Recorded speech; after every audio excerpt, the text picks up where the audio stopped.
Updating the Jack Sparrow costume. Someone asked me the other day if I'd made the frock coat, and the only thing that was holding me back was the lack of material. I was walking around the charity shop last week and I found a remnant of material. You can see the colour of that. It's like a dark grey cotton polyester. There is a fleck to it.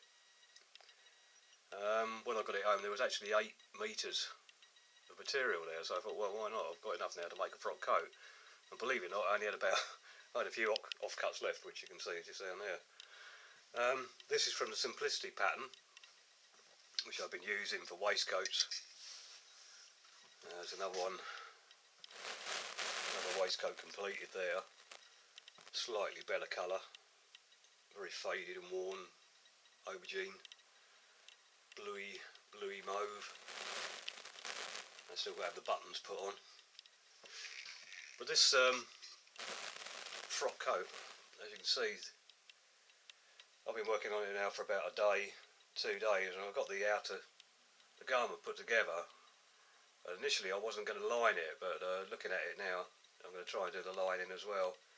But I've had to do a lot of alterations on this pattern because Simplicity don't give you a lot of information in the instructions, so you don't really have to work it out by yourself.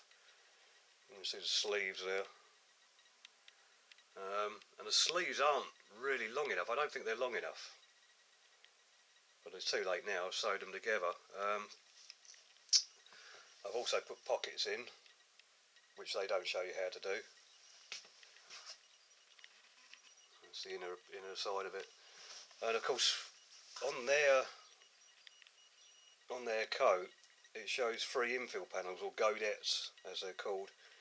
But on Jack Sparrow's coat there's only 2, which are the 2 panels there, which are the side panels, and on the back it's actually left open, which actually makes it a little bit easier when a lining comes in to actually turn it inside out. But it's definitely getting there. I mean, it's a very weird pattern. I mean, the sleeves, I've matched their pattern, and the sleeves actually went on quite well. I mean, the back seams actually match, but when it comes to the bottom seam of the sleeve, it seems to be askew, which doesn't make a lot of sense, but I won't know until the cuffs go on. But anyway, that's say from the Simplicity pattern for the pirate costume, which has the frock coat, the waistcoat, the breeches.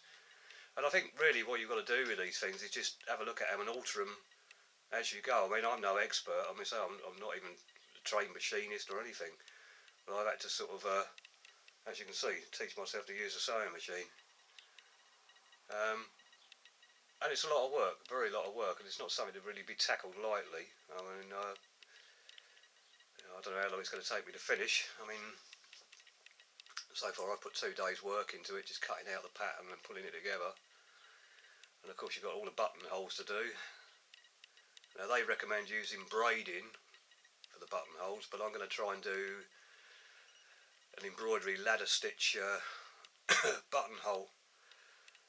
But there's a lot of them. I think in total you're talking, I think you've got 10 buttonholes on the front, 5 on each cuff, I think 4 on each pocket, or maybe 5 on each pocket flap, and another 14 down the back, which is a lot. And then of course I've got to get buttons as well. So I'm having a look on the internet, see if I can find them as cheap as possible. But all in, you know, in total, I mean, if you actually built this yourself and you had to buy the material, I mean, God, it would cost you a hell of a lot of money. I mean, lucky, you know, $2.99 for 8 metres of material was a bonus. And for lining, I'm just going to use just normal bed sheets. So the lining is, I think, muslin on the original, but I think I get away with just a white bed sheet and maybe just tea dye it, maybe a brownie colour. Like I did the original shirts. As you can see, just move these out of the way a minute. Now that was the old waistcoat I made, which is okay, the colour's not too bad, but in the light it's more brown, which I was never very happy with. But the shirt's okay, and everything else, the baldric and the sword belt. But yeah, just revamping everything because I've got a couple of parties to do in the next couple of months. I don't know if I showed you the boots. Initially I had an old pair of motorcycle boots that I just painted brown. I was never very happy with them.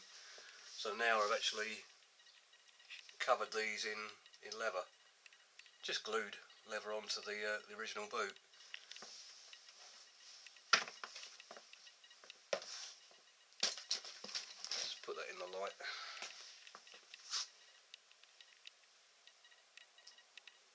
They were chisel-toed anyway, so it was a shame not to use them. The only thing I didn't have enough to actually extend the cuff of the boot down, which should have come down a little bit further, but I don't think anybody will notice. And it's quite a nice colour match. Sort of browny, suede-y. All I've done is to just turn the leather inside out.